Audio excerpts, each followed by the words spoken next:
기도하고 시작하겠습니다. 참 좋으신 하나님 감사합니다. 오늘 저희에게 또 주의 말씀 앞에 설 수 있는 기회를 주셔서 고맙습니다.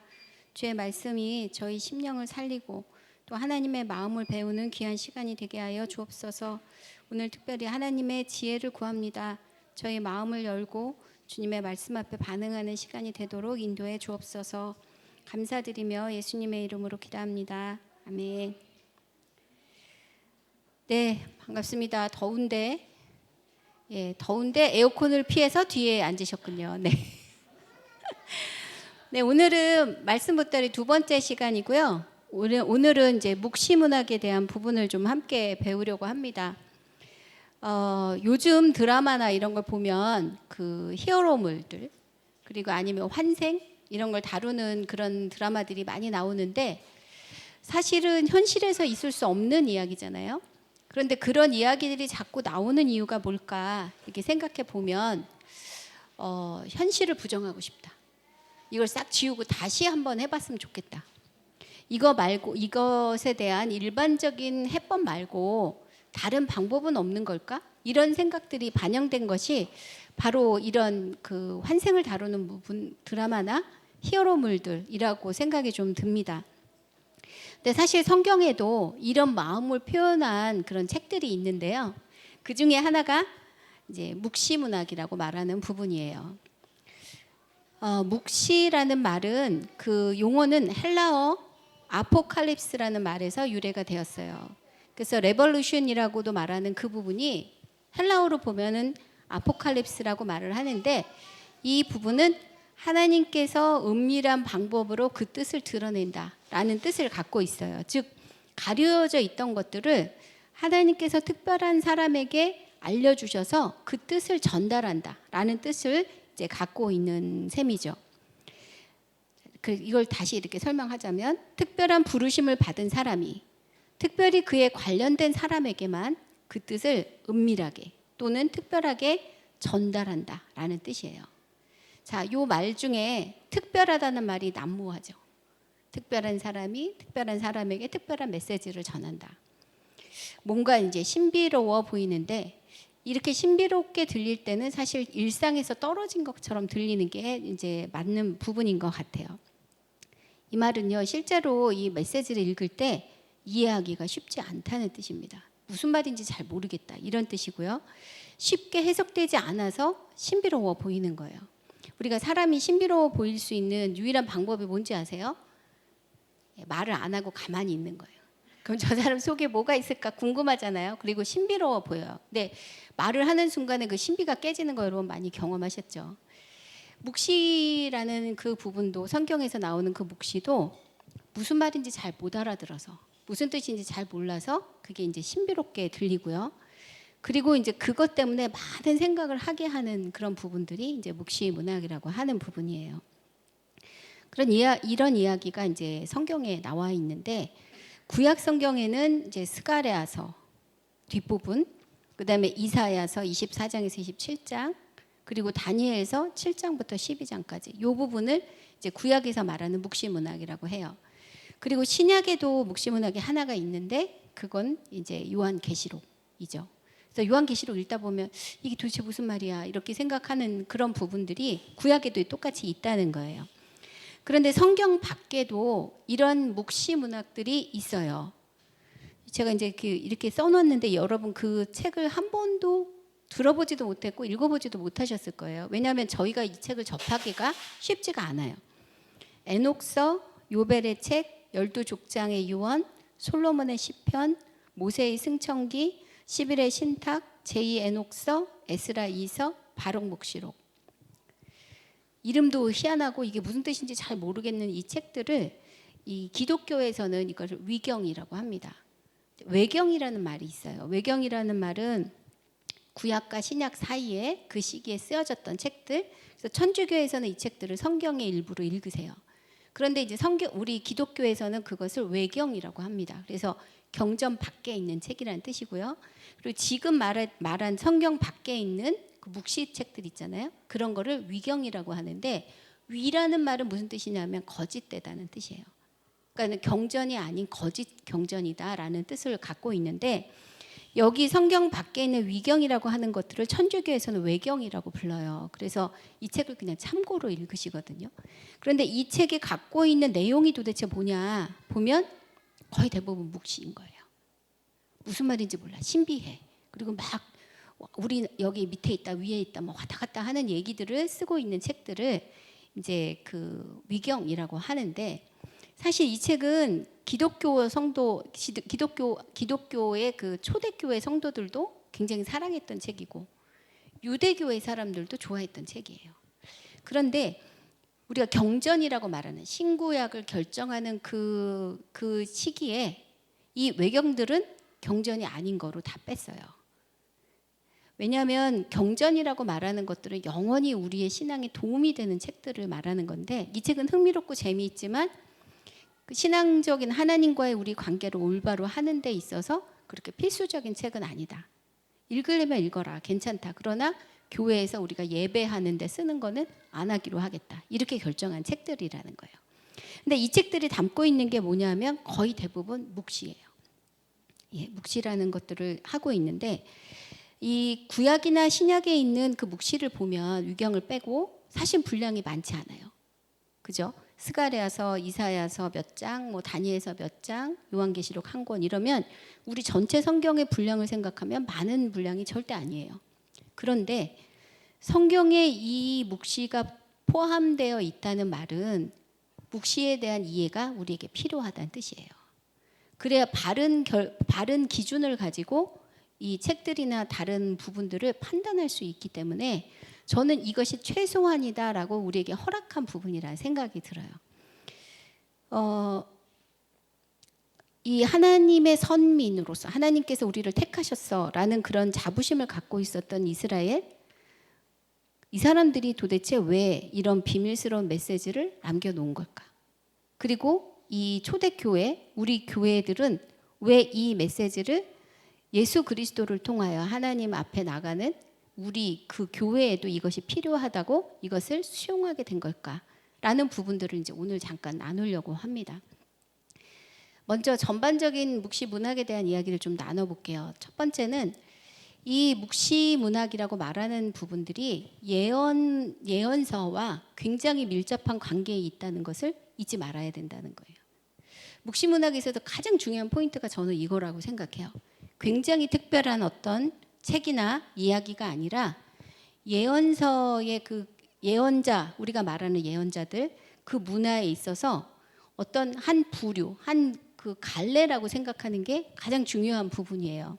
잊지 말아야 되는 게 이 부분입니다. 그래서 묵시는 어느 날 갑자기 뚝 떨어진 그런 문학이 아니고 그런 책이 아니라 예언서의 전통에서 나왔던 책이다. 그런 이야기다라는 것들을 기억하는 게 필요하겠습니다. 이 부분은 중요해서 제가 뒷부분에 다시 말씀을 나누도록 하겠습니다. 두 번째는 이 묵시 문학에 있어서 탄생 배경이 굉장히 중요한데, 묵시 문학이 왜 생겼냐 이렇게 물어본다면 신앙 공동체가 극심한 박해를 받고 존폐 위기에 있었을 때 이 신앙 공동체를 살리기 위한, 격려하기 위한 그런 배경에서 이 묵시 문학이 탄생했다는 거예요.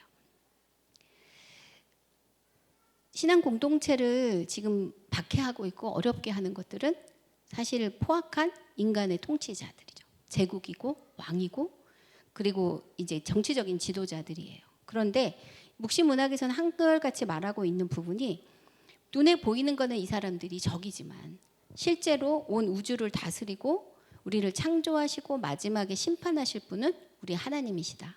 그분이 최후 승리자다. 이 이야기를 하고 있어요. 그걸 굉장히 뭐 우주적인 그런 표현으로 하고 있기 때문에 실제적으로 안 느껴질 뿐인데, 그걸 다 빼고 이렇게 잘 들여다보면 대적하고 있는 거는 지금 우리를 힘들게 하는 거는 세상의 지도자들이지만 최후 승리는 우리 하나님이시다 라는 부분들을 강력하게 전하고 있는 게 이제 묵시 문학이라는 거죠.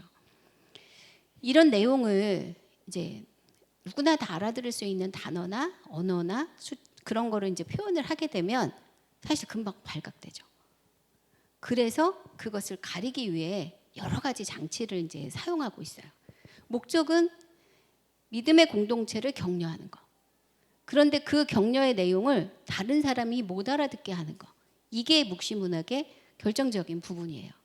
그래서 묵시문학이라고 말하는 부분들을 이렇게 읽어보시면 막 그 무서운 동물들 막 나오고 막 천둥번개 치고 막 뒤집어졌다 자쳐졌다 막 산이 무너지고 막 이런 얘기들이 나온단 말이에요. 그런데 그거는 물리적인 현상이 그렇다기보다 지금 이들이 겪고 있는 상황 속에서 이 여러분이 지금 겪고 있는 게 이렇게 큰 상황인데 그 상황 속에서 이 모든 것을 주관하는 분은 하나님이십니다. 라는 것을 전하기 위한 방편이라는 거예요. 비유라는 뜻인 거죠. 그래서 이제 비유라고 말할 때는 조심해야 되는 게 뭐뭐와 같다라는 직유 아니고요. 은유라고 생각하셔야 돼요. 은유는 뭐냐면 내 눈은 호수야. 호수와 같아라고 말하면 직유죠. 호수처럼 맑아 이런 뜻인데 내 눈은 호수야. 이렇게 얘기하면 뭘 보고 호수라고 하는 거지? 이렇게 생각을 이제 하게 되죠. 근데 그 말을 들었을 때 내 눈이 진짜 호수라고 생각하는 사람은 없어요. 그러니까 호수처럼 맑다는 뜻인가 보다. 아니면 호수처럼 눈동자가 크다는 말인가 보다. 이렇게 각자 자기 나름대로 이제 생각을 하게 되는데 이 묵시에서 쓰여지고 있는 말들이 직유보다는 은유의 의미를 갖고 있고 그것을 듣는 사람들이 이게 무슨 말인지 잘 알아들었다는 게 굉장히 중요한 포인트예요. 그리고 이 이야기는 지금 당장 이들을 괴롭히고 있는 사람들이 알아들으면 위험한 메시지를 전하고 있거든요. 그래서 이 메시지를 한동안 봉인해라, 봉함해라, 비밀스럽게 갖고 있다 전하라 라는 이야기를 담고 있어요. 안전 때문이에요. 이것이 드러나면 그 사람들이 다 어려움을 겪기 때문에 이 메시지는 그래서 감추어져 있는 것처럼 그렇게 설명이 되고 있어요. 이 묵시에는 반드시 이게 포함이 되어 있거든요.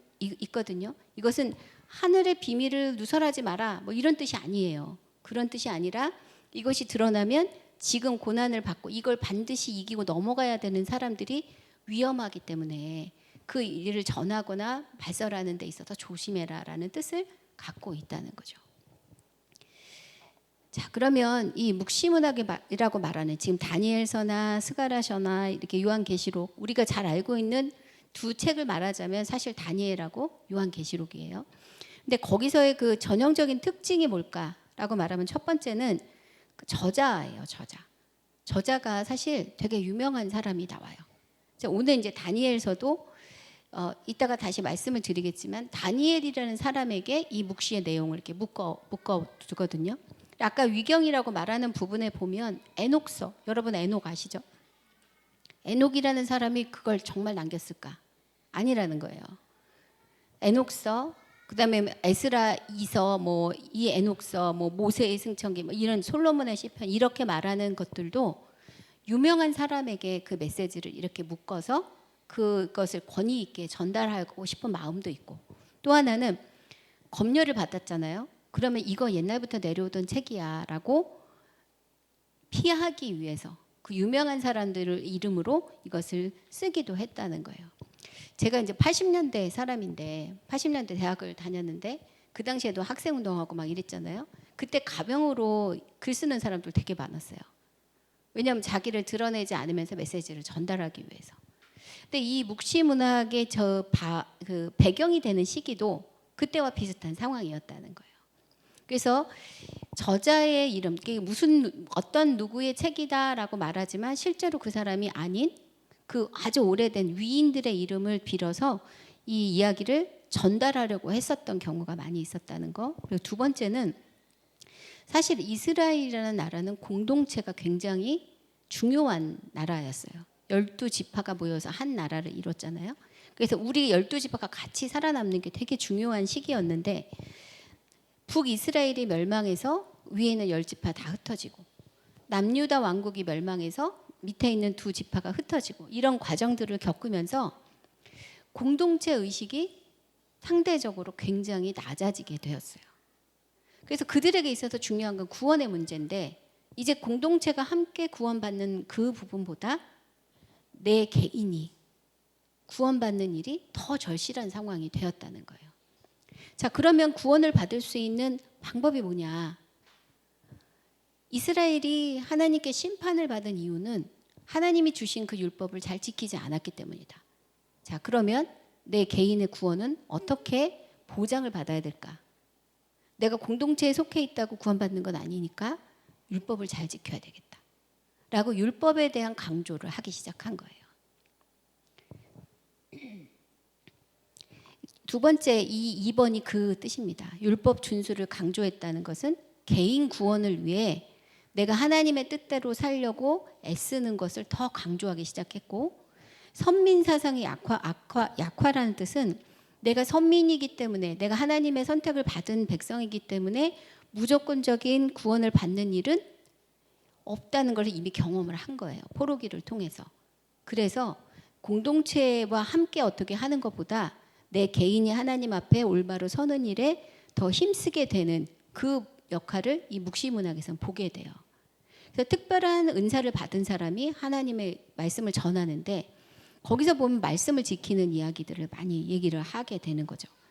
이런 부분 때문에 이 유대 문학에서는 이 유대 묵시문학을 썼던 저자들이 율법 학자들이 아니었을까라고 생각을 하고 있어요. 율법에 대해서 잘 알고 있는 사람, 말씀에 대해서 잘 알고 있는 사람들이 그 내용을 이렇게 전달하고 있었지 않았을까라고 생각합니다. 근데 이 묵시문학이 성경에는 두 종류가 있잖아요. 구약에 있고 신약에 있는데, 나중에 혹시 요한계시록을 같이 나눌 기회가 있으면 다시 말씀을 드리겠지만, 이 지금 제가 말한 거는 유대 문학에 있어서의 묵시를 얘기를 하는 거예요. 그런데 기독교의 묵시 문학은 조금 다르게 이제 발전하게 돼요. 아까 율법을 준수함으로써 내가 구원받는 자로 사는 것에 대해서 초점을 맞추는 게 유대 종족이라고 말씀을 드렸는데, 그들의 묵시 문학이라고 말씀을 드렸는데, 기독교에서의 구원의 핵심은 율법 준수가 아니죠. 뭘까요? 예수 그리스도를 믿음으로, 그 믿음을 저버리지 않는 것이 구원에 있어서 핵심이 되었어요. 요한계시록에서도 구원받는 자는 예수 그리스도와 예수 그리스도를 신랑으로 맞이해서 그 믿음을 저버리지 않는 사람이 그 자리에 서게 되잖아요. 그리고 유대인들이 바랬던 새하늘과 새 땅은 사실 이 땅에서 이루어지는 그 나라를 원했던 게 아니에요. 이 땅을 초월해서 다른 나라에서 다른 차원에서의 새하늘과 새 땅을 원했는데, 사실 기독교에서는 하나님 나라가 이 땅에 온다라고 얘기를 하죠. 예수 그리스도께서 지금 승천하셨어요. 그러나 그분이 재림해서 오는 날 이 땅에, 우리가 살고 있는 이 땅에 하나님의 나라와 의가 이루어진다. 그게 우리의 고백이에요. 그 말은 지금 내가 살고 있는 오늘이 기독교인들에게 있어서 어떤 것보다 중요하다는 뜻이에요. 이 땅이 쭉 연장돼서 하나님 나라하고 연결되어 있는 게 지금 우리가 기독교에서 말하고 있는 새하늘과 새 땅이고요. 유대인들은 그 상황이 너무 터프했어요. 살아남기 너무 힘들었어. 그러니까 이 땅은 다 없어지고 그냥 하나님 나라, 새로운 그 새하늘과 새 땅에 내가 퐁당 들어가는 거, 그게 내가 원하는, 그리고 하나님의 말씀하시고 약속하시는 새 땅이라고 생각을 했다는 거죠. 그런 차이가 있지만 어쨌든 이 땅에서의 삶에 대해서, 여기서 하나님의 뜻대로 사는 일에 대한 그런 동기부여, 그런 부분에 있어서는 유대교나 기독교나 비슷한 부분이 있다고 볼 수가 있어요. 이 묵시문학에서의 특징 세 번째는, 첫 번째는 아까 저자가 신앙적으로 되게 유명한 사람을 따서 한다. 그리고 두 번째는 개개인의 그 구원을 위해서 율법 준수를 강조하고, 그러나 공동체 의식은 약화되어 있는 부분이 있다라고 말씀드렸고, 세 번째는 이제 묵시문학에서는 숫자가 되게 중요해요. 숫자가 되게 많이 나와요. 이 메시지를 내가 정확하게 누구누구 왕은 되게 나쁜 놈이다 이렇게 쓸 수가 없는 거예요. 그래서 거기에 준한 이 숫자나 상징이나 이런 것들을 사용하게 되었어요. 그래서 뭐 우리가 잘 아는 7이라는 숫자, 완전수, 충만하다, 꽉 채웠다, 더 이상 부족함이 없다라는 거. 그리고 4라는 숫자는 질서를 말해요. 완벽한 질서. 12, 이것도 완전함을 뜻하잖아요. 이런 식으로 이제 숫자를 사용하거나, 아니면 다니엘서에 보면 4가지 짐승이 나와요. 사자, 독수리, 곰, 뭐 이런 식으로. 그래서 그걸 통해서 나라들에 대한 비유를 또 하게 되죠. 그리고 다니엘서 이제 10장 11장에 보면 남방왕, 북방왕 이런 식으로 이제 표현이 된단 말이에요. 그러면 그것을 지금 우리가 볼 때는 무슨 말인지 하나도 몰라요. 그런데 그 당시의 사람들이 그걸 읽었을 때는 이 비유가 뭔지에 대해서 분명히 알았다는 뜻인 거죠. 전혀 못 알아들을 만한 하늘의 언어를 사용하지 않았다는 거예요. 다 알고 있던 얘기를 하고 있는 거죠. 그래서 우리로서는 지금 이해가 잘 안 되지만 당시 유대인들은 이 묵시의 이야기를 들었을 때 무슨 말을 하고 있는지를 정확하게 알았다는 거예요. 옛날에 무슨 드라마였는지 모르겠는데 오래된 건 아닌데 그 낮에는 아줌마로 있다가 밤이 되면 아가씨로 변하는 그런 드라마가 있었어요. 근데 이 여자 주인공이 낮에 이제 아줌마로 이렇게 변해 있었는데 그 검사 사무실에서 일하는 사람이었거든요. 사무원으로. 근데 이제 10대 애들이 사고를 치고 잡혀왔어요. 그랬더니 이 10대 애들이 이 아줌마한테 막 이제 무슨 말을 하는지 다 못 알아듣는 거예요. 그 검사나 거기 일하는 사람들이. 그러니까 내가 그럼 딱 한 번만 얘기해 줄 테니까 잘 들어. 이러면서 10대들이 쓰는 말로 자기들이 했던 범죄 얘기를 쭉 얘기를 하는 거예요. 근데 얘네들이 생각할 때는 한마디도 못 알아들을 거야 라고 생각하고 이제 쫙 했는데 사실 이 아줌마가 속에는 아가씨잖아요. 그러니까 이 말을 다 알아들은 거예요. 그래서 이 말은 쭉쭉쭉쭉 얘기를 했더니 이제 10대들은 이제 깜짝 놀란 거고 그런 일들이 묵시를 통해서 우리가 알게 된다는 거예요. 우리로서는 이게 무슨 말인지 하나도 모르겠는데 이 상황 속에 있었던 사람들의 이야기를 들으면 아 이건 누구 왕의 얘기구나. 이거는 이 사건에 대한 얘기구나. 이거는 교회에 대한 얘기구나. 라는 것을 다 알아듣게 되었다는 거죠. 그래서 지금 우리의 관점에서 이 이야기를 풀어내면 안 되네요. 안 되는 거예요. 그래서 이제 가끔 이단들이나 이렇게 은사가 있으신 분들이 그런 말씀하죠. 지금까지 아무것도 몰랐던 거. 아무도 몰랐던 거 하나님이 나한테만 말해줬다. 내가 그 얘기를 전해줄게. 예, 100% 사입이에요. 진짜 100% 사입이에요. 그런 거 없어요. 이 성경에 있는 모든 이야기들은 지금 2000년, 4000년이 넘게 수많은 사람들이 연구하고 기도하고 그 말씀 가운데 살았어요. 감추어진 신비는 예수 그리스도가 이 땅에 오시는 거 말고는 없어요. 나머지는 다 밝혀졌어요. 아무도 모르는 신비한 거 너한테만 알려줄게 라고 말씀하시면 네, 정말 확실하게 걸으셔야 돼요.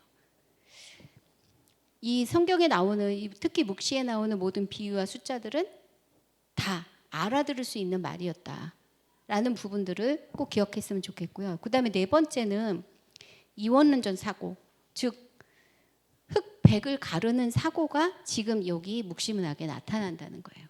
그런데 이 히브리적 사고 있잖아요. 이스라엘이 원래 갖고 있었던 성경적인 사고는 흑백 사고가 없었다고 해요. 선과 악의 개념, 이렇게 대비되는 개념은 사실 페르시아적인 사고였지 그러니까 이스라엘의 사고가 절대 아니었다는 거예요. 그런데 왜 선과 악, 하나님과 사탄 이런 부분들을 나누는 사고들을 여기에 이제 포함시키게 되었을까? 지금 겪고 있는 이 어려움의 상황이 도무지 이해가 안 돼서 그랬어요.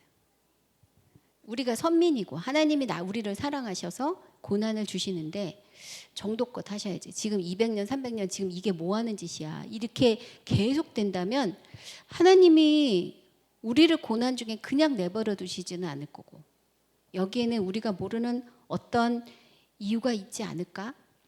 하나님을 대적하는 다른 어떤 영적인 그런 게 있어서 지금 밀리고 있는 게 아닐까라는 생각을 하게 되었다는 거죠.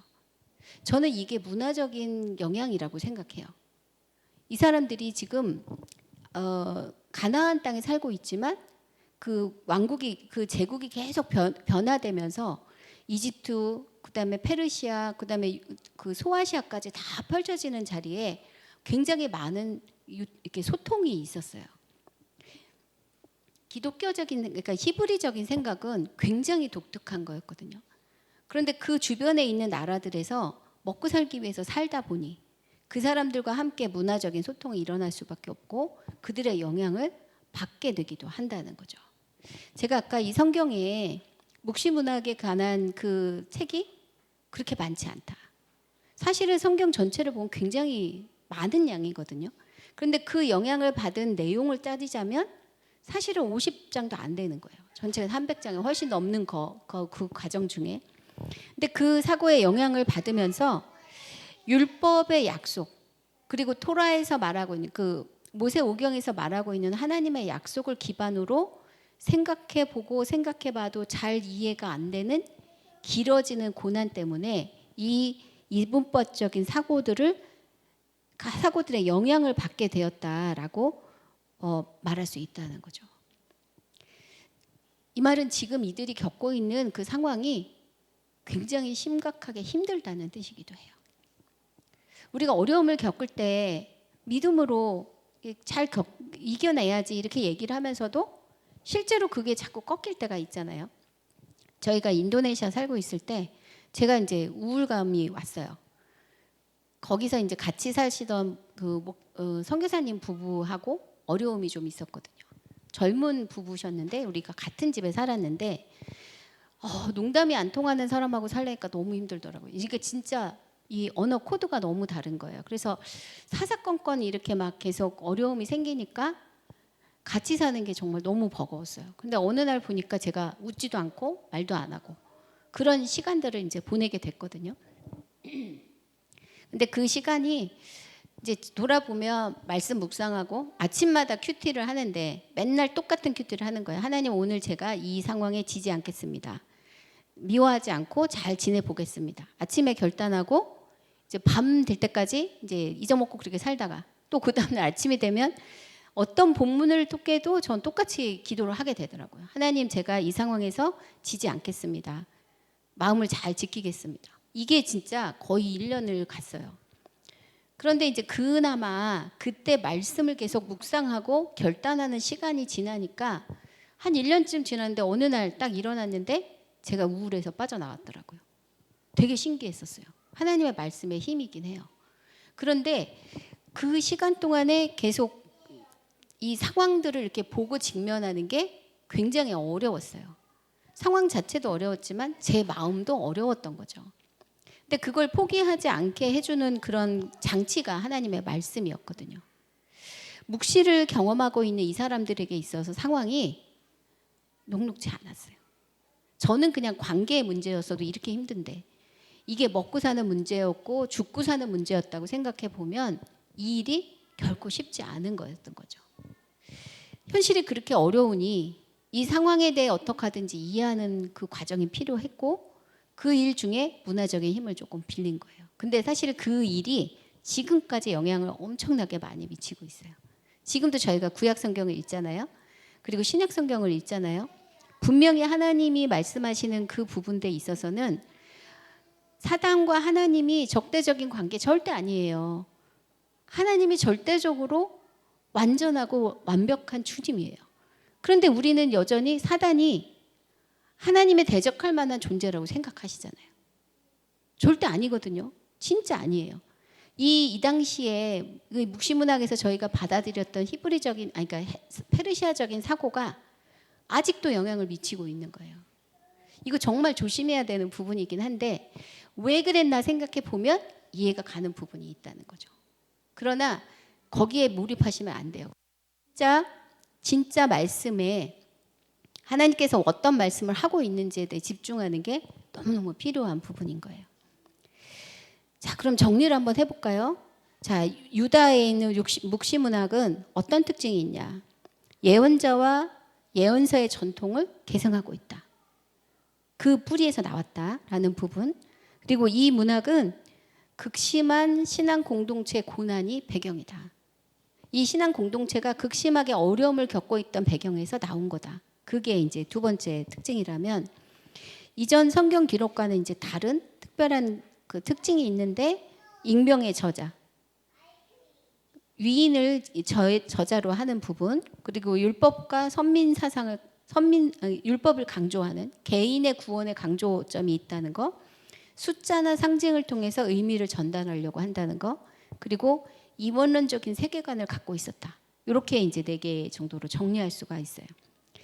자, 그러면 아까 제가 이 묵시문학이 예언서와 연관되어 있다는 것이 가장 중요한 부분이다라고 말씀을 드린 것을 이제 다시 살펴보려고 합니다.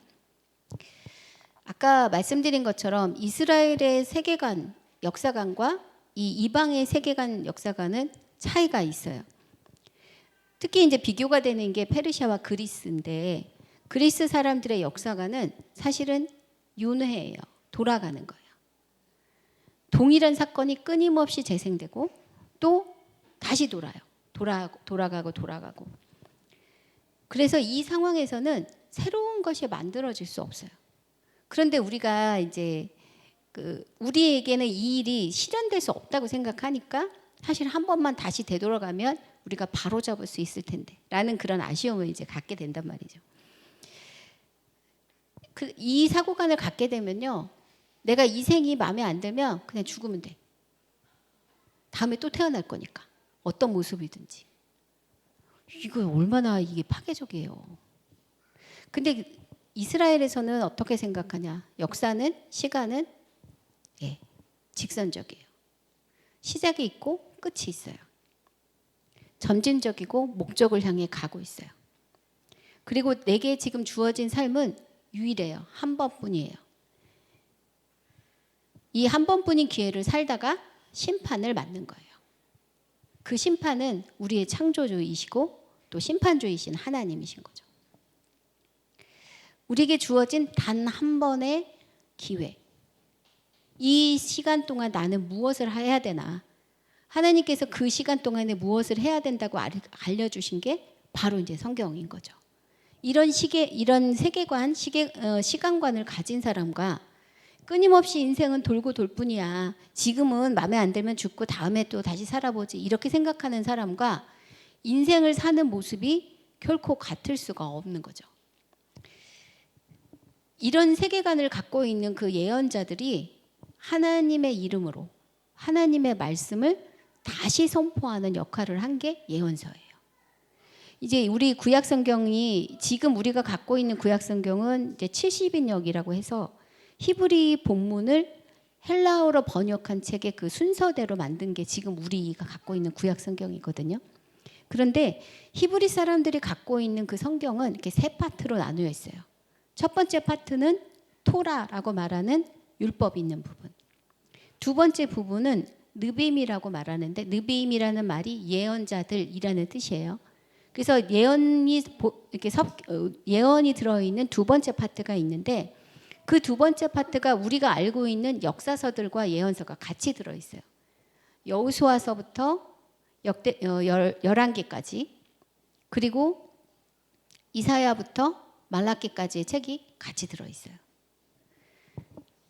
그리고 이제 세 번째 부분에 그것 이외의 다른 책들이 들어있는데, 요 가운데 있는 예언서라고 말하는 부분들 있잖아요. 예언자들이라고 말하는 그 부분들은 토라에서 말하고 있는 하나님의 말씀이 우리의 역사에서 어떻게 실현되고 또 실현되지 않았는지, 또 그 일에 대해 사람들이, 이 예언자들이 말하는 그 내용들을 담고 있는 게 이 가운데 부분인 거예요. 예언자들은 끊임없이 하나님의 말씀을 역사에서 재해석하고 적용할 수 있도록 도와줬던 사람들이에요. 그런데 이 예언자들이 설명하고 또 선포했던 그 시기는 이스라엘 사람들이 그 말씀을 듣고 자기 삶에 적용할 만한 그런 시기였어요. 즉 남유다와 북이스라엘이 아직 멸망하지 않았을 때, 또는 포로 시간을 지나고 다시 돌아와서 자기네 나라를 재건할 때, 이때가 이제 학개와 스가랴의 시기거든요. 그리고 이제 맨 마지막 책이 말라기인데, 말라기에는 성전을 짓고 회복한 지 지금 150년이 지났어요. 그러나 그들이 생각하고 기대했던 회복은 아직 일어나지 않은 시기. 그때까지는 예언자들의 말씀이 이스라엘 백성들의 심령에 그래도 울림을 줄 수 있는 그런 시기였던 거예요. 그런데 이 시기가 조금 더 지나고 나서 이제 요 내용은 다음에 저희가 모였을 때 그 중간사 부분에서 좀 다시 설명을 드릴 텐데요. 정말 그 주변국들이 막 그 제국이 일어났다 망가졌다 일어났다 망가졌다 국경선이 막 이렇게 됐다 저렇게 됐다 하는 그 과정들을 수백 년을 겪으면서 도무지 하나님의 말씀을 지키며 우리가 복을 받고 토라의 말로는 설명할 수 없는 시기를 수백 년을 지나면서 사람들의 마음이 사실은 이렇게 많이 무너진 거죠. 말라기를 봐도 그래요.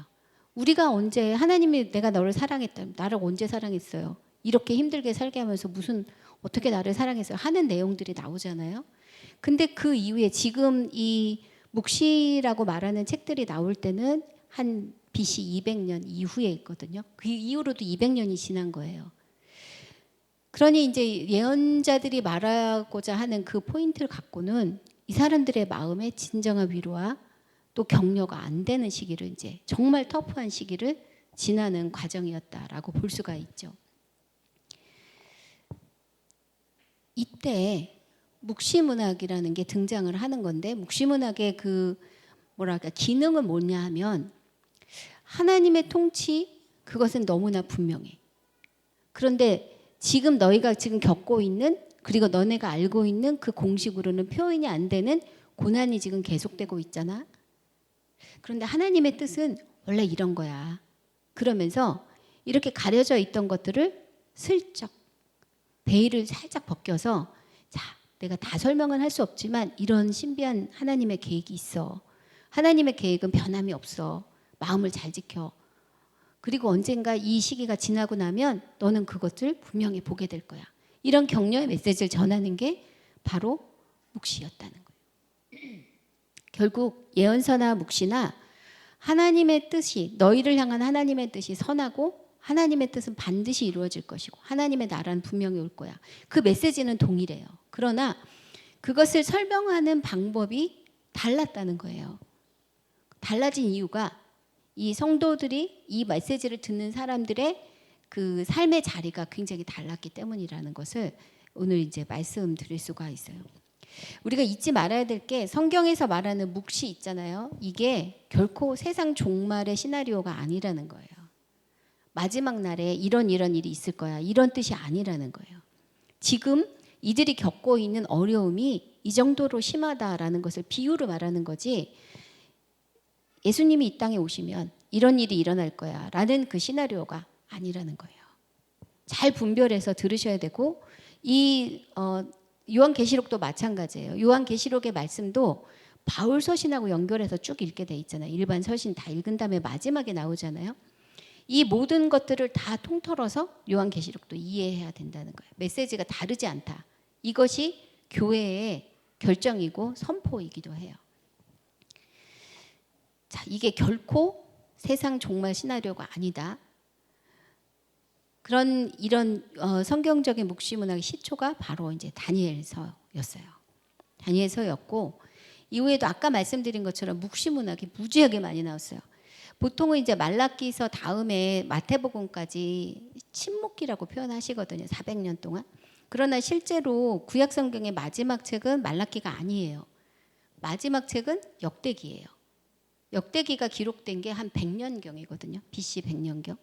그러면 그동안 사람들이 글을 안 썼을까요? 예, 무지하게 많이 썼어요. 이건 사람의 본능이에요. 저도 어떨 때 가끔 이제 동행일기 혼자 쓸 때 보면 이게 정말 습관을 쫓아 쓰는 것 같아라고 생각할 때가 있어요. 기록을 남기는 거, 이야기를 남기는 거는 우리 인간이 갖고 있는 굉장히 본성 중에 하나거든요. 굉장히 많은 이야기들이 쓰여졌고요. 그 당시에 유대인들 그리고 초대교회 이후에 이제 초대교회 사람들도 이 이야기들을 엄청나게 열광했고 사랑했어요. 그런데 교회에서는 그것들을 이렇게 정해서 딱 3권만 선택을 한 거죠. 구약에서 3권, 그 다음에 신약에서 1권. 그러나 그 묵시도 아주 긴 묵시가 아니라 굉장히 선별적으로 몇 장이 포함된 것만 이렇게 선택을 한 것들을 이제 볼 수가 있는데, 이 말은 어떤 특별한 메시지 전하는 묵시보다 예언의 말씀, 즉 하나님의 말씀을 우리 일상에 풀어주는 일들이 훨씬 더 중요하다? 아니면 훨씬 더 의미 있다라고 말하는 부분이라고 생각이 들어요. 왜냐하면 우리는 일상을 훨씬 더 많이 살아가기 때문인 거죠.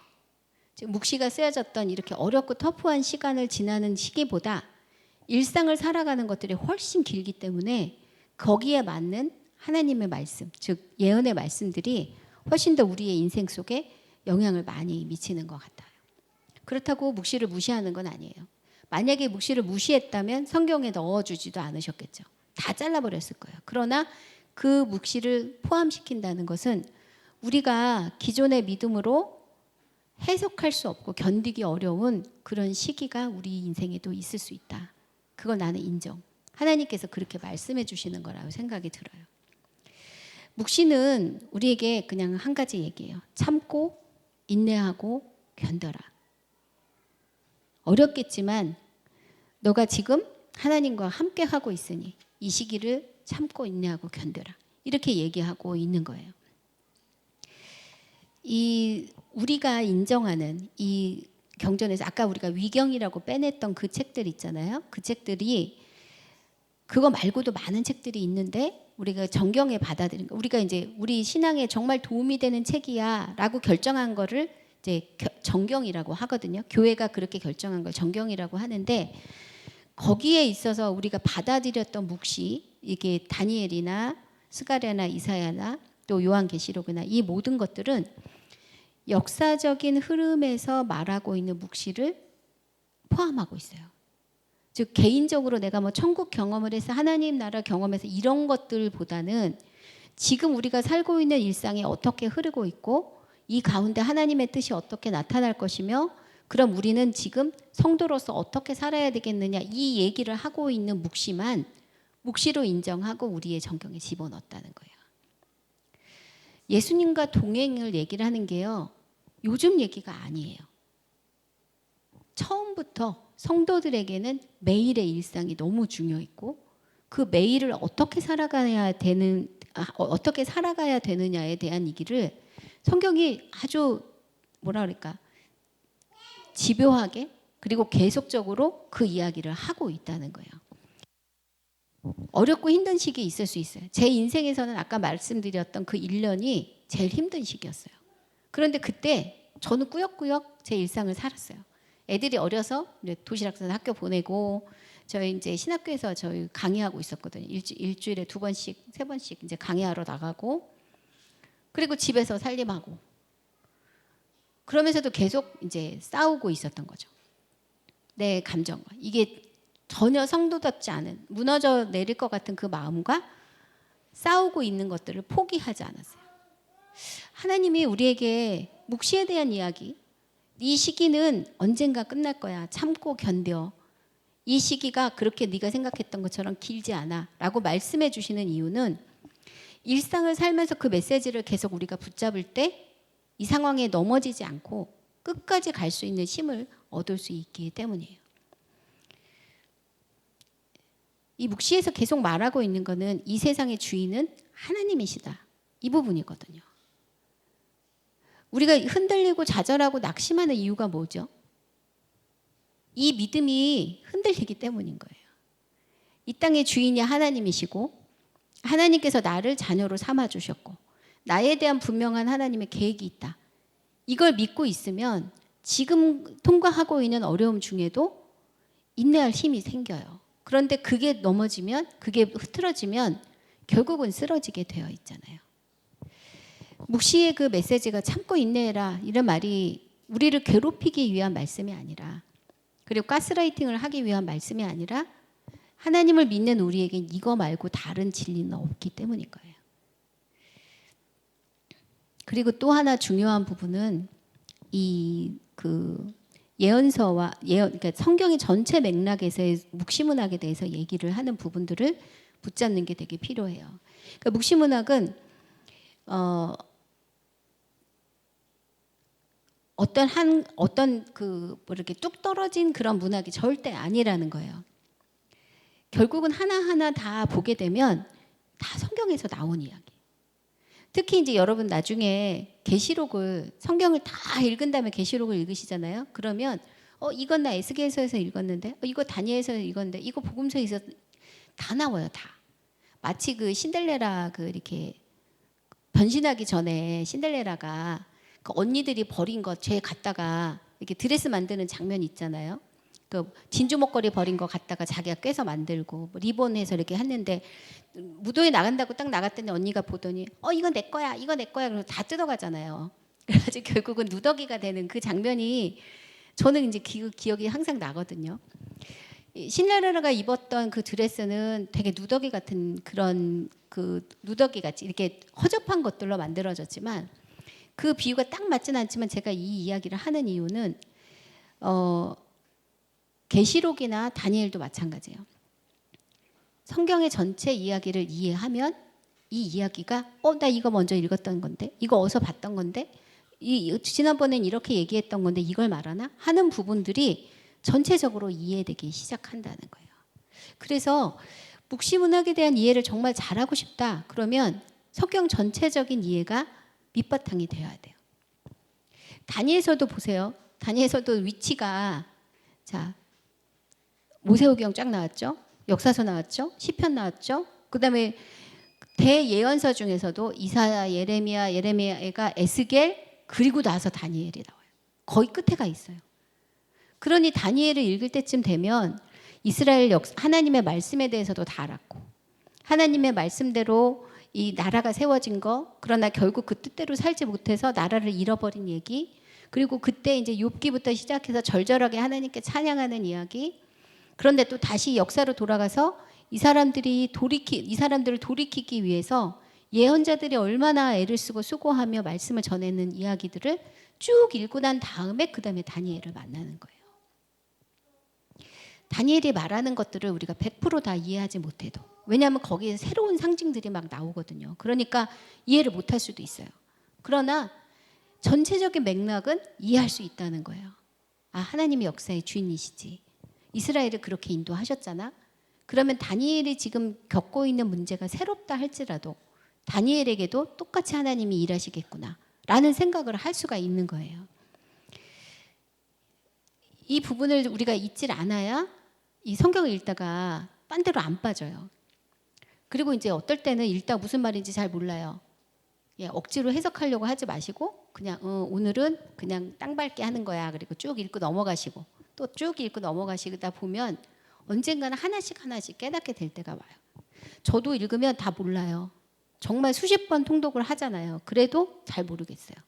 근데 억지로 풀려고 하면 꼭 사단이 나요. 배탈이 나요.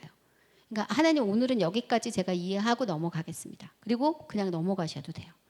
그런데 이렇게 띄엄띄엄 읽는 것보다 통독이 되게 중요한 이유가 이렇게 배치한 이유가 있기 때문에 그래요. 그래서 이렇게 한 권씩 읽으시는 것도 좋지만 통독도 이렇게 쭉 순서로 따라 읽는 것도 포기하지 마시고 잘 따라오셨으면 좋겠다 생각도 듭니다. 5번째는 이 예언서와 묵시문학에 있어서 중요한 부분은 이스라엘의 고난에 관한 부분인 거예요. 이스라엘의 역사. 유다의 그 묵시문학은 이 이스라엘 민족이 겪었던 고난의 그 결과물이에요.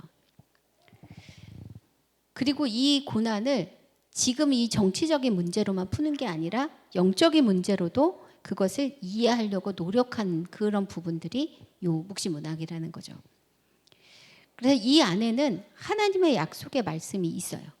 그리고 이 약속의 말씀이 지금까지 어떻게 풀어져 나왔는지에 대한 묵상이 있고 앞으로 하나님이 어떻게 하실 거다라는 마지막 부분에 대한 확신도 있어요.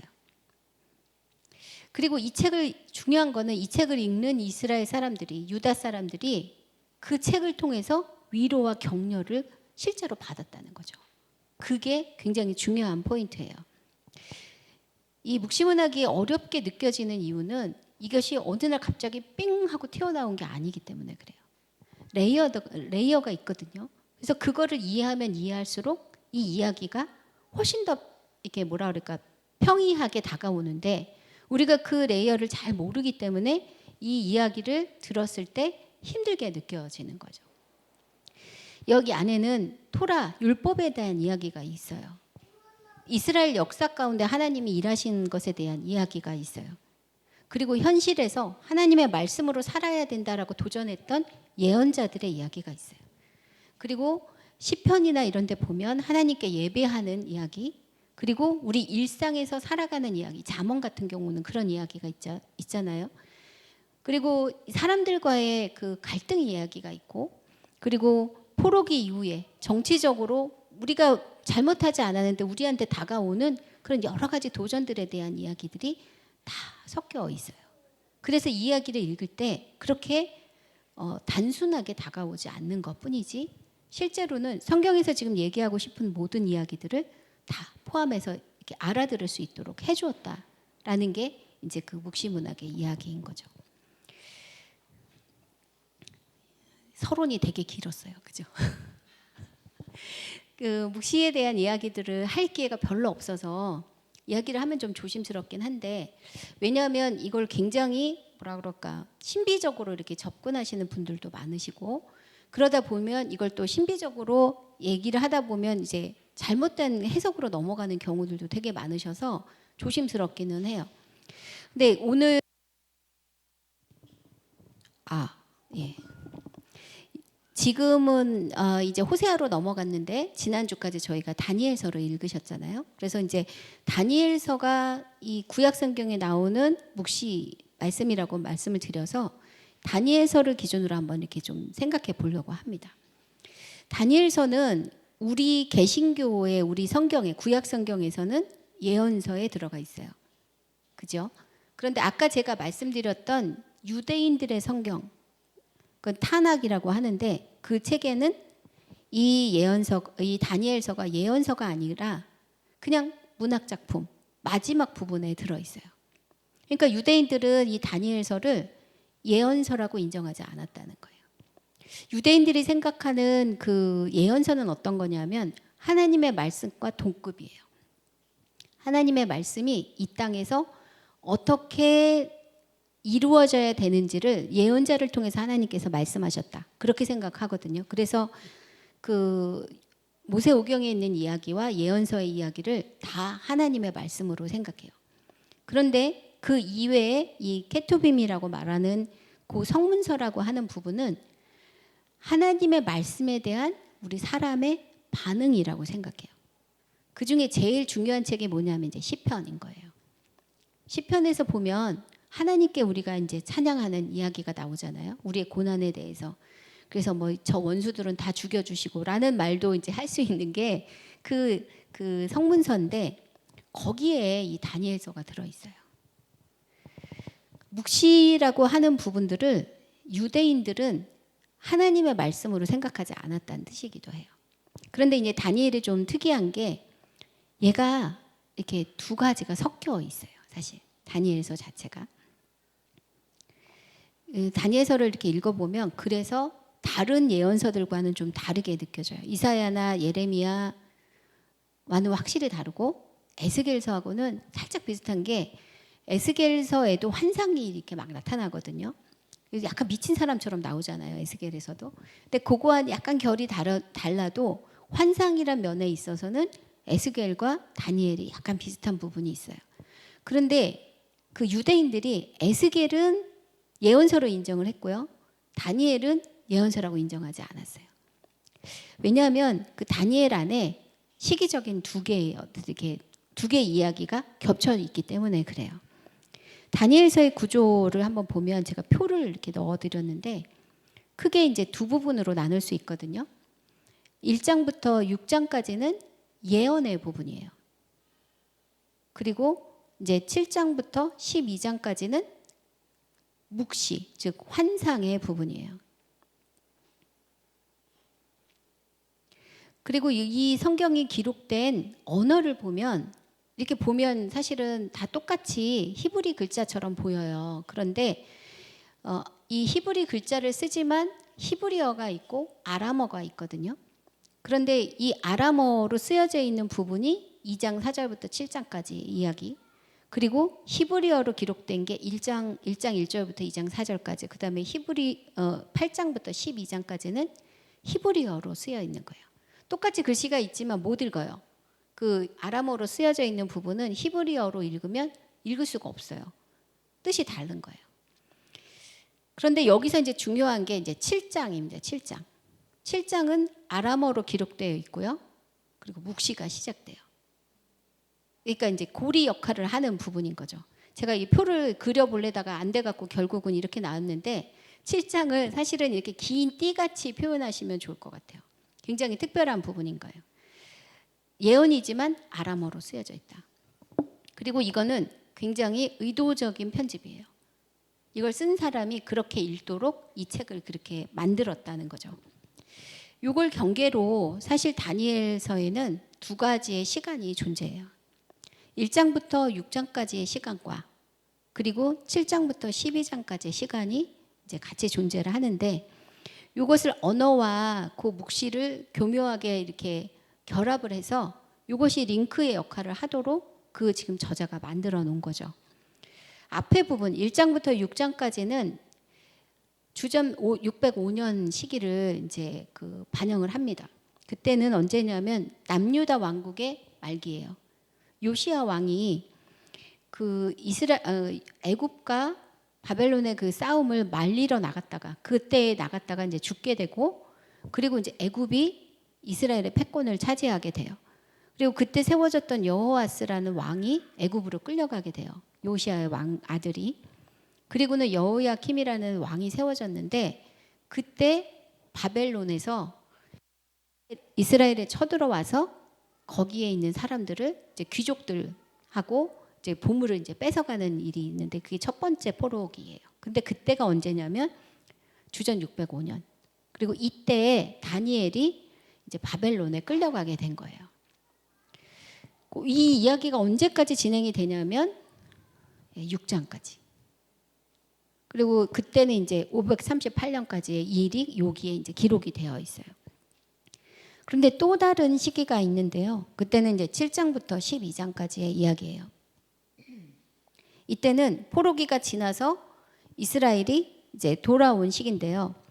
다니엘이 환상 중에 본 그 시기들을 이렇게 보게 되면 짐승을 이제 네 마리를 보게 되는데 그 시기가 바벨론 왕국, 그 다음에 이어진 메대 왕국, 그 다음에 바사 왕국, 그리고는 마지막에 헬라 왕국. 요 시기를 이제 환상으로 이제 보게 됩니다. 그리고 요 시기까지의 시기가 언제냐면 주전 163년. 그러니까 주전 2세기라고 하는 부분이에요. 그래서 앞에 부분은 주전 6세기, 그 뒤에는 주전 2세기. 그리고 아까 말했던 그 타낙이라고 유대인들의 성경이 편집된 그 시기가 주전 2세기 이후거든요. 그러니까 다니엘서를 예언서로 인정하지 않은 이유 중에 하나는 이가 형성된 시기가 너무 늦은 거예요. 그리고 여기서 지금 말하고 있는 내용이 지금 경험하고 있는 부분이었고 표현하는 방식이 예언서와 달랐기 때문에 다니엘을 예언서에 넣지 않고 이 부분을 뺀 겁니다. 자, 그러면 다니엘서 7장 아까 이 부분이 아람어로 기록되어 있고 묵시가 이제 시작되는 부분이라고 했잖아요. 그런데 이 7장을 통해서 앞에 부분과 뒤에 부분을 연결하고 있다고 이렇게 말씀을 드렸는데 어떤 부분인지 한번 볼게요.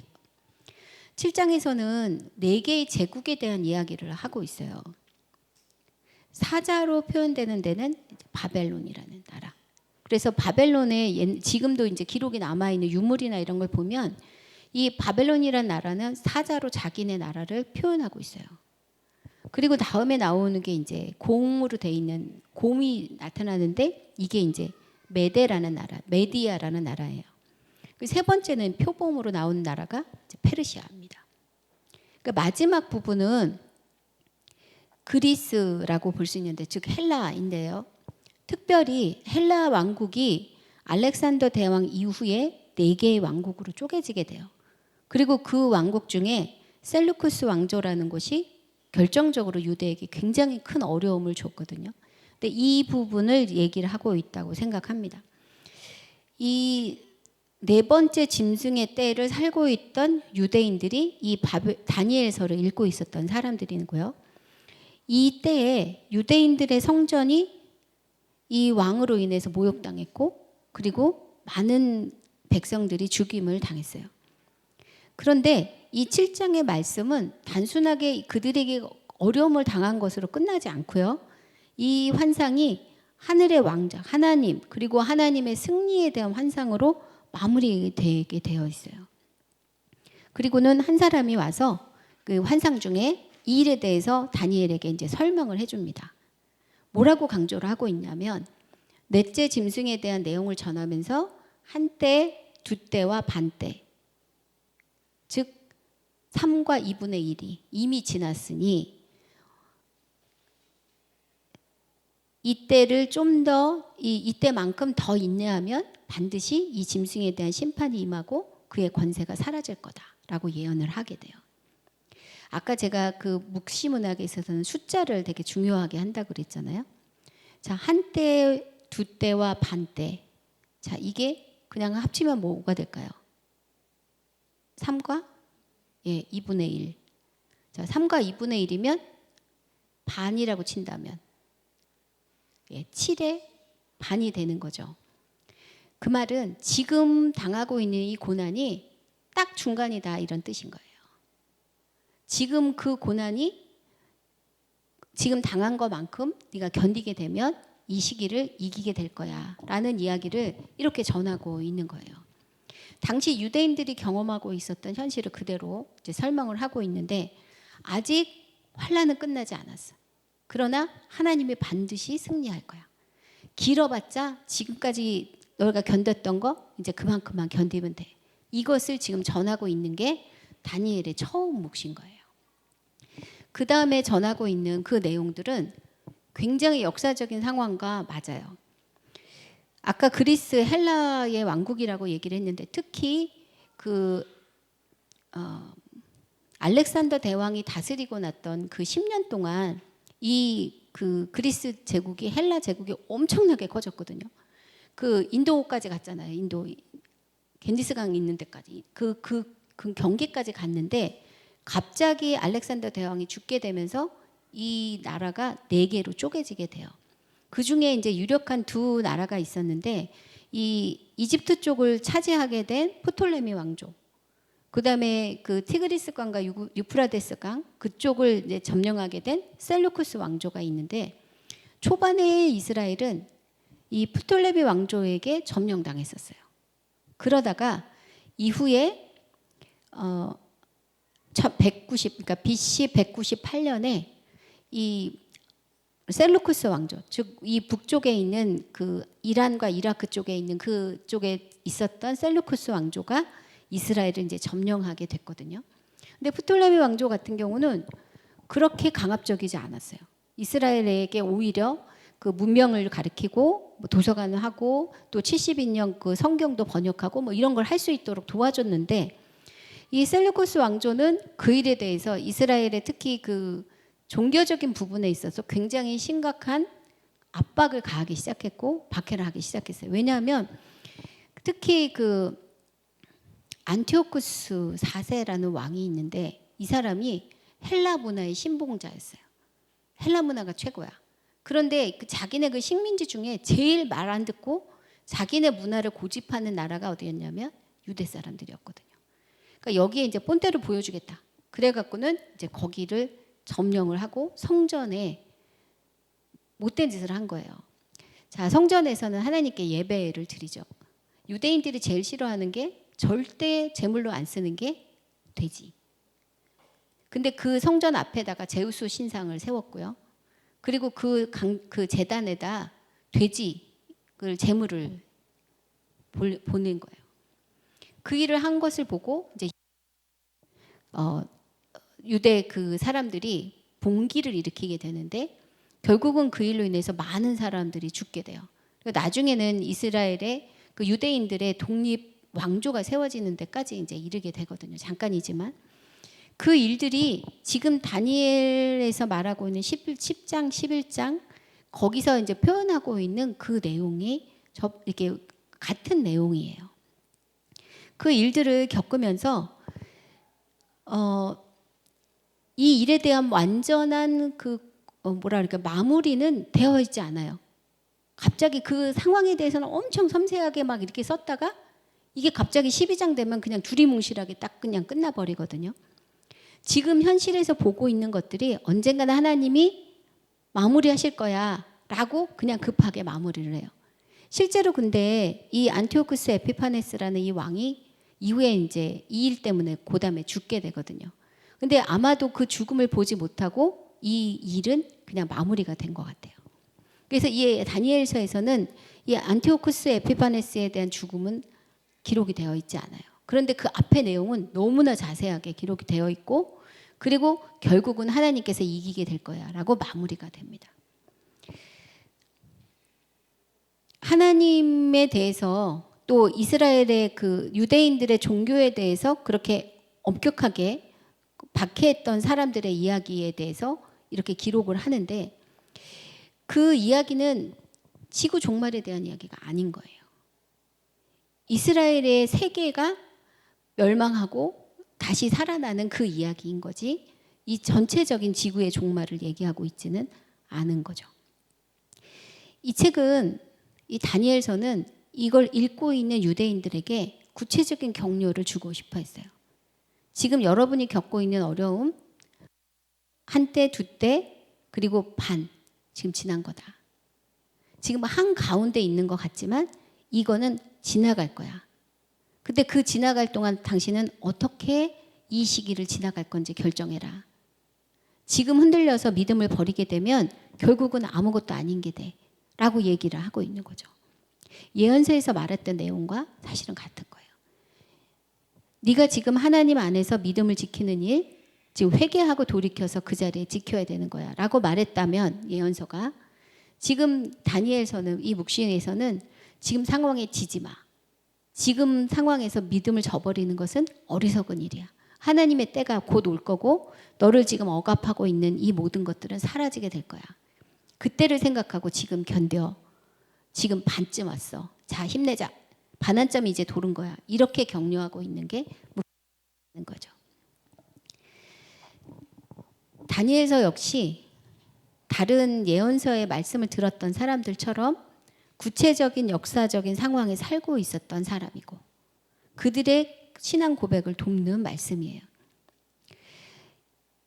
예언서를 들었던 말씀도, 예언서의 말씀을 들었던 이스라엘 사람들도 아브라함 때부터 다윗을 거쳐서, 그 왕조를 거쳐서, 또 포로기를 거쳐서 온갖 순환을 겪었고, 그리고 여전히 하나님이 그들의 삶의 주인이시다.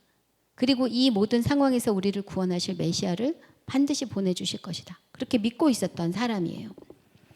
이들도 지속적으로 하나님의 말씀을 배웠고요. 율법대로 살아야 되는 것, 그 율법을 통해 하나님과 관계 안에 살아야 되는 그런 정체성을 가지고 있었던 사람인 거예요.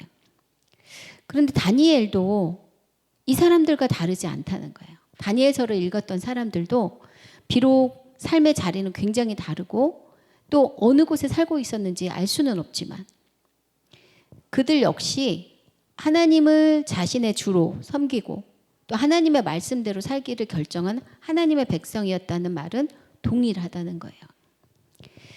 그래서 다니엘서를 오해 없이 잘 이해하려면 유대인들이 붙잡고 있었던 그 말씀, 하나님의 말씀, 예언적인 전통, 그리고 또 이 백성들이 하나님께 올려드렸던 고백을 모두 다 잘 알고 있는 것들이 꼭 필요하다는 거죠. 우리도 마찬가지입니다. 우리가 성도라고 하면서 성경에서 말하고 있는 성도가 어떤 사람인지를 알지 못하고 그냥 일주일에 한 번 와서 우리 목사님 말씀 듣고 아, 은혜 받았어, 오케이, 좋아, 그렇게 사는 거로는 사실 너무 부족해요. 지금 많은 사람들이 왜 그리스도인이라고 하는데 이상한 신앙을 갖고 있나 생각해 보면 그 기반이 말씀에 제대로 뿌리 내리지 못하기 때문인 것이 너무나 분명해요. 자, 설교는 풀어주는 겁니다. 강의도 마찬가지예요. 풀어드리는 거예요. 그런데 원래 그 부분들 우리가 이렇게 씹어서 먹어서 소화시키지 못하면 우리 몸에 결코 유익하지 않아요. 제가 아침에 잠깐 이제 뭘 하다가 쇼츠를 잠깐 봤는데 어떤 미국 여자 의사가 나오더라고요. 그러면서 이제 얘기하는 게, 여러분 탄수화물을 너무 무서워하지 마세요. 진짜 무서운 것은 탄수화물이 아니라 가공된 탄수화물입니다. 이렇게 얘기를 하시더라고요. 자연 상태로 주신 그 탄수화물은 먹었을 때 우리의 그 호르몬을 만들고 우리 몸을 유지하는데 너무 좋은 재료가 됩니다. 그런데 가공된 탄수화물, 즉 빵, 떡, 면 뭐 이런 거 있잖아요. 그런 것들을 많이 먹으면 우리 몸이 망가지는 겁니다. 그렇게 얘기를 하셨어요. 제가 그래 되게 좋은 말이야 이렇게 생각을 했거든요. 성경에 대해서도 마찬가지예요. 말씀에 대해서도. 가공된 것만 너무 많이 드시면 안 돼요. 가공된 거를 자꾸 먹으면 몸이 망가지듯이 우리의 신앙도 망가지게 되어 있어요. 성경 말씀을 날 것으로 좀 드세요. 예. 재미없어도 계속 읽으시고 묵상하고 설교를 이렇게 풀어주는 것들도 너무 많이 들으시면 그게 건강에 안 좋아요. 예, 진짜 그래요. 하나님의 말씀을 우리가 잘 소화해내야, 그리고 내가 지금 어디에 서 있는지를 분명히 알아야 함부로 우리가 누구도 나를 함부로 흔들 수가 없는 그런 상황 속에 이제 서게 되는 거죠. 사실 아까 말씀드린 것처럼 이 다니엘서에는 주전 6세기의 다니엘이 있고요. 주전 2세기에 지금 정말 극심한 고통 가운데 있는 신앙 공동체가 막 흔들리는 그 상황 속에 있는 그 주전 2세기의 다니엘이 또 있었어요. 그런데 이 주전 2세기의 다니엘은 지금 자기가 겪고 있는 그 신앙적인 위기, 그 위기를 사실 주전 6세기의 그 다니엘, 즉 바벨론에 끌려간 유대인 청년, 그러나 그 가운데서 자기의 믿음을 지키고자 했었던 그 유대인 청년 다니엘을 자기의 롤모델로 삼은 거예요. 지금 내가 겪고 있는 그 어려움이 그때와는 다르다 할지라도 나 역시 흔들림 없이 뭐 사적으로 끌려가든 불 속에 던져지든 내가 믿음을 지키는 것이 다른 어떤 것보다 중요하다. 그것을 결심하고 고백을 한 거죠. 그리고 그 일이 그렇게 되는 게 다니엘을 통해 준 그 예언의 성취라고 받아들였어요. 그리고 이 결정을 이렇게 해석한 것을 초대교회 공동체가 받아들인 거예요. 그래서 이 다니엘서가 주전 2세기의 이야기와 주전 6세기의 이야기가 같이 혼존하고 있지만, 그래서 유대인들은 이 책을 예언서라고 읽지 않았지만 초대교회는 이 책을 예언서라고 받아들인 거예요. 그래서 우리 책에 이 순서는 70인역이라고 하는 그 성경의 순서를 따르고 있거든요. 70인역은 뭐냐면 히브리어로 쓰여진 성경을 헬라어로 번역했어요. 헬라어로 번역하면서 그 순서도 이렇게 이제 제목도 붙이고 또 순서도 바꿨는데 그 순서가 우리가 지금 갖고 있는 성경의 순서예요. 그 순서에는 지금 다니엘이 예언서로 들어가 있거든요. 그 배경이 바로 그렇다는 거예요. 주전 2세기에 이 다니엘서를 썼던 그 첨부했던 그 사람의 신앙 고백이 내가 지금 겪고 있는 이 일이 주전 6세기에 다니엘이 겪었던 그 일과 다를 바 없다.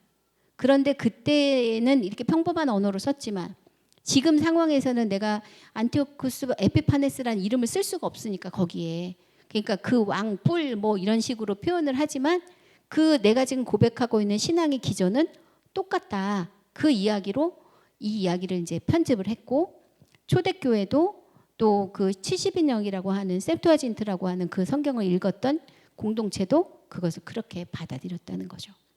그래서 우리는 이 책을 예언서로 읽고 있어요. 그렇다면 우리도 오늘 이 다니엘서를 읽으면 우리의 예언서를 쓸 수가 있고 고백할 수가 있는 거예요. 사실 모든 성경을 읽을 때 동일합니다. 그 이야기가 지금 나에게 하시는 하나님의 음성으로 듣고 그걸 내 삶 속에서 적용하고 있다면 우리는 지금 그 성경을 지금 이 자리에서 예언서로, 토라로 그렇게 읽게 되는 거예요. 자, 그러면 마지막 부분을 한번 보겠습니다. 성경 속에 있는 이 묵시 문학 우리가 어떻게 읽어야 할까? 예. 1번은 그냥 제목을 이렇게 붙였어요. 현실에 뿌리박고 포기하지 말라는 격려로 읽자. 우리가 신앙인으로서 정말 해야 될 일이 뭐냐 하면요. 이 다리를 땅에서 떼지 않는 거예요. 딱 붙이고 서서 하늘을 바라보는 거, 그게 우리가 성도가 해야 되는 가장 중요한 일인 거예요. 다리를 이렇게 띄게 되면요, 내가 내 몸을 이렇게 주장할 수 없게 돼요. 누군가 딴 사람이 나를 이렇게 주장할 수 있는 그런 상황이 돼버리면 진짜 서야 될 그 믿음의 자리에서 벗어나게 된다는 거예요. 묵시문학이 쓰여진 그 당시에 유대인들에게는 현실이 되게 무섭고 두려웠어요. 그 상황 속에서 내가 어떻게 살아남아야 되지? 라는 고민을 계속 할 수밖에 없는 상황이었어요. 그러니까 여기서 살아남기 고백은 내가 성도로서, 내가 신앙인으로서 어떻게 살아남아야 할까? 내가 이 신앙을 포기하고 여기 나를 주장하고 있는 이 세력에 내가 몸을 맡겨서 신앙을 포기해야 되는 건가? 라는 고민들을 할 수밖에 없는 그런 상황 속에 있었다는 거죠. 이 묵시문학이 기록하고 있는 이 세계는, 이 문학 자체는 우리에게 이 세상의 역사를 포기하라고 말하고 있지 않아요. 여기서 살아남게 해라. 여기서 살아남아야 돼. 성도로 살아남아야 돼. 그리고 저 세상만을 바라는 그런 그 생각만 갖고 살면은 안 된다고 얘기를 하고 있어요. 이 상황 가운데 어떻게 문제를 해결하고 어떻게 내가 이 상황을 참고 견디고 인내할 수 있을까를 고민한 사람들이 바로 이 묵시문학의 사람들이었다는 거예요. 잘못하면 이런 상황 속에서 염세주의가 될 수 있어요. 이건 다 소용없어. 그리고 도망가고. 묵시문학을 썼던 많은 공동체 중에 그런 사람들도 있어요. SNF라고 하는 사람들이 있는데 그 사람들은 이 세상은 이제 소망이 없어. 그리고 산골짜기에 들어가서 거기서 그냥 살다가 자기들끼리 살다가 그냥 없어진 사람들이기도 합니다. 이 묵시문학을 저희가 바로 읽기 위해서는 아까 말한 대로 우리 현실에 다리를 딱 붙이고 서는 게 필요하고요. 지금 아까 말씀드린 것처럼 우리의 인생은 하나님이 우리에게 준 딱 한 번의 기회예요. 이 삶을 지나고 나서 하나님 앞에 서야 되는 그런 인생을 우리가 지금 살고 있는 거거든요. 누군가 대신 살아줄 수도 없고 대신 결정해 줄 수도 없어요. 그런데 그런 상황 속에서 우리가 우리 힘으로 어떻게 해볼 수 없는 큰 괴물, 큰 짐승을 지금 만났다고 한번 생각해 봅시다. 우리 힘으로 이 짐승 앞에서 무엇을 할 수 있겠어요? 이 위기 앞에서 우리가 무엇을 할 수가 있겠어요? 그때 우리가 할 수 있는 것은 하나님의 구원을 믿고 이 자리를 참고 인내하고 견디는 거다. 그 얘기를 이제 묵시문학에서 하고 있잖아요. 사실 참고 견디고 인내하라는 말이 굉장히 무력하게 들릴 수도 있습니다.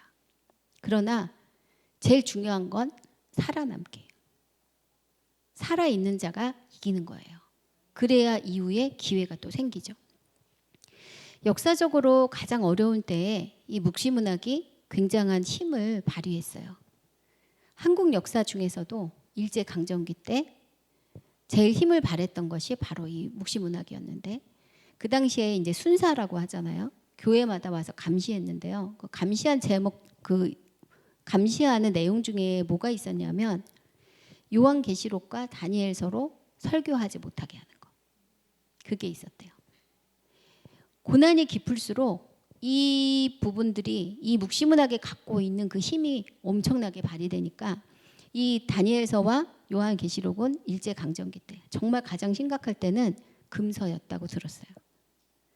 그 말은 뒤집어서 말하면 가장 어렵고 힘들 때 가장 큰 힘을 주는 게 제대로 읽어낸 묵시문학이라고 말할 수 있겠죠. 제대로 읽어낸. 환상이 가득하지만 결코 환상 아닙니다. 다니엘서도 그렇고 요한계시록도 그렇고 우리한테 계속 말해주고 있는 거는 네 현실에 대해서 도망가지 마라. 피하지 마라. 그 자리에서 살아남게 해라. 그 자리에 주님이 함께 하신다. 그리고 지금 반쯤 왔어. 잘하고 있어. 이제 그 나머지 반도 지혜롭게 잘 가보자. 이게 이제 묵시문학의 힘인 거예요.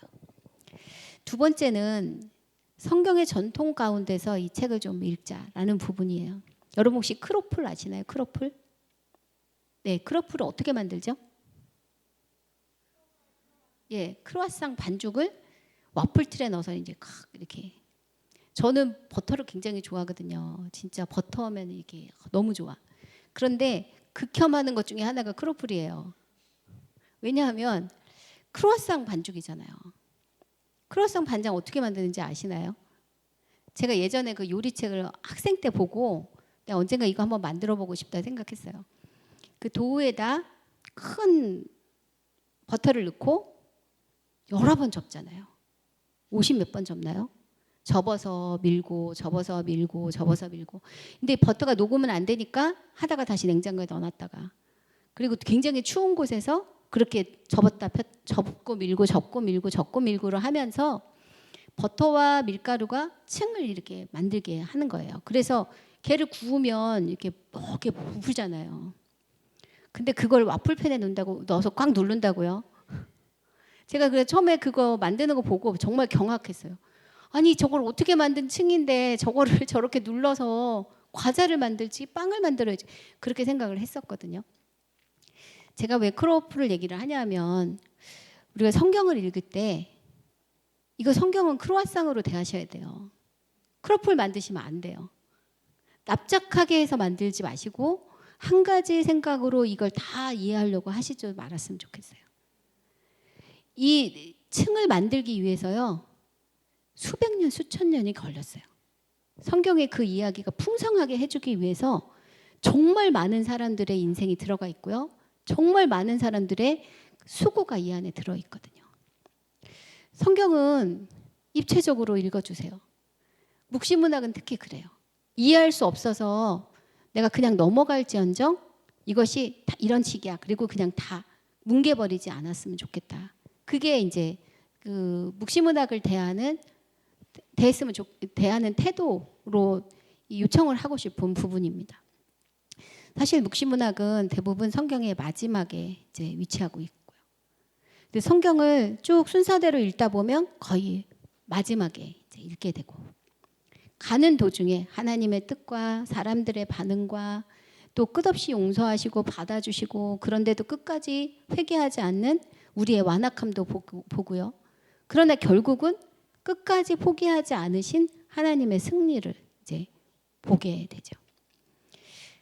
역사서를 통해서도 그렇게 하나님이 간절하게 정말 수백 년을 회개하고 돌이켜라고 말했는데도 결국 말을 안 듣고 멸망하는 이스라엘을 이제 보게 되는데, 그럼에도 불구하고 그들에게 다시 회복의 기회를 주시는 하나님, 결코 그 백성의 잡았던 손을 놓지 않으시는 하나님을 우리가 이제 경험하게 되잖아요. 그 이야기가 굉장히 다채로워요. 한 가지 색깔이 아니에요. 마치 우리 성도들 같이 예배 드리시면 지금 이렇게 앉아 계시지만 우리 나름대로의 스토리가 다 틀리잖아요. 똑같지 않아요. 부부라도 다릅니다. 하나님은 그 한 사람 한 사람의 스토리를 귀하게 여기시고 그 이야기가 하나님의 말씀 앞에 다 들어가기를 원하세요. 아무리 터프한 그 시기를 지난다 할지라도. 그래서 크로플 안 됩니다. 크루아상 제대로 구워서 층이 이렇게 겹겹이 올라와야 그 맛이 살고요. 그리고 그 말씀이 훨씬 더 풍성하게 느껴지는 거예요. 자, 크로플을 이렇게 누르면 시럽밖에 못 바르잖아요. 크루아상 만들면 샌드위치도 해먹고 뭐 여러 가지 다 해먹을 수 있단 말이에요. 그리고 정말 풍성한 그 식감을 느낄 수가 있잖아요. 하나님의 말씀은 이렇게 짜부러뜨려서 드시면 안 되고 그 가운데 주신 풍성함을 다 누리셨으면 좋겠어요. 하나님의 말씀은 소수의 특별한 사람만을 위한 메시지가 아니고요. 그 메시지가 한 개만도 아니에요. 주를 믿는 모든 사람들에게, 어떤 상황에 처한 사람들에게도 하나님이 어떤 분이신지, 어떤 일을 행하시는 분이신지, 특별히 이 땅의 마지막 주인이 누구신지에 대한 부분들을 성경은 굉장히 다채롭게 얘기를 하고 있습니다. 제가 아까 말씀드린 것처럼 저도 제 인생에 되게 힘든 그 시기에 어떻게 지냈지라고 생각해 보면 주변에 이제 우리 가족들이 막 기도해주고 힘준 것도 있지만 결국은 하나님의 말씀 앞에 서 있었던 게 가장 주요했다고 생각이 들어요. 비록 잊어버려도 상관없어. 매일 하나님 말씀 앞에 서 있던 그 시간들이 한 1년쯤 되니까 그 일들을 이겨나갈 수 있게 해주셨고, 그리고 똑같은 일이 이제 닥치면 미리 준비할 수 있게 해주셨어요. 다시 그 자리를 가고 싶지 않아. 이런 마음이 들게. 우리에게 피할 수 없는 일들이 닥쳐올 때도 있습니다. 아무리 우리가 기도하고 힘쓴다 할지라도 그 일에 내가 제대로 반응하지 못할 때가 올 수도 있어요. 그러나 하나님이 어떤 분이신지 우리가 분명히 알고 있다면, 그리고 나를 지금 계속 준비시키고 있으시고 내가 지금 그 과정에 한 반쯤 가 있는 상태다라는 그게 믿음이 있다면 끝까지 갈 힘도 얻을 수가 있을 거라 생각이 듭니다. 하나님이 우리에게 주시는 메시지 그 가운데서 제대로 응답하는 우리가 되었으면 좋겠어요. 누구나 묵시의 시간을 지나기도 합니다. 어려울 때가 있고요. 내 아무리 많은 생각을 해도 이해가 안 될 때, 또 그것이 해석이 안 될 때를 지날 때도 있어요. 그러나 다 해석할 수는 없어도 하나님이 여전히 우리와 함께 하시고 결국은 그분이 승리하실 거다라는 것을 믿는다면 끝까지 포기하지 않고 갈 힘을 우리가 얻을 수 있을 거라 생각이 듭니다. 다니엘서는 다 지났지만 우리에게 혹시 그런 시간을 지금 지나고 있다면 힘내셨으면 좋겠어요. 예, 여러분은 크로플 아니고 크루아상입니다. 그 가운데 우리 하나님이 그걸 크림치즈 발라서 먹게 하실지 샌드위치를 만들게 하실지 우리는 모르겠어요. 그러나 그 층을 잘 유지할 때 하나님이 주신 것들을 정말 100% 누리고 또 다른 사람들을 유익하는 자리까지 나가게 하실 거라고 믿습니다. 예. 오늘 묵시문학은 여기까지 하고요. 다음 주에는 어린이 캠프가 있어요. 그래서 한 주 쉬고 그 다음 주에 그 신구약 중간사에 대한 부분들을 좀 나누기로 하겠습니다. 자, 잠깐 기도하고 마치겠습니다. 하나님 아버지, 저희를 자녀 삼아 주시고 인도해 주시니 감사합니다. 때로는 저희가 이해할 수도 또 해석할 수도 없는 어려운 시기를 지나기도 한다는 것을, 그리고 그것을 해석하고 이해하려는 노력이 필요하다는 것도 주님 오늘 또 다시 깨닫습니다. 그러나 어거지로 풀지 않겠습니다. 지금까지 하나님께서 우리와 함께 하셨던 그 시간들을 기억하고 하나님께서 그 일을 어떻게 인도하셨는지를 신뢰하며 이 시기도 잘 지나가기를 주님 앞에서 결단합니다. 어떤 신비한 그런 능력이 아니라 우리 현실에 뿌리 박고 또 성경이 지금까지 우리를 인도하셨던 것을 기억하며 담대하게 또 용감하게 직면할 수 있도록 인도해 주실 줄로 믿습니다.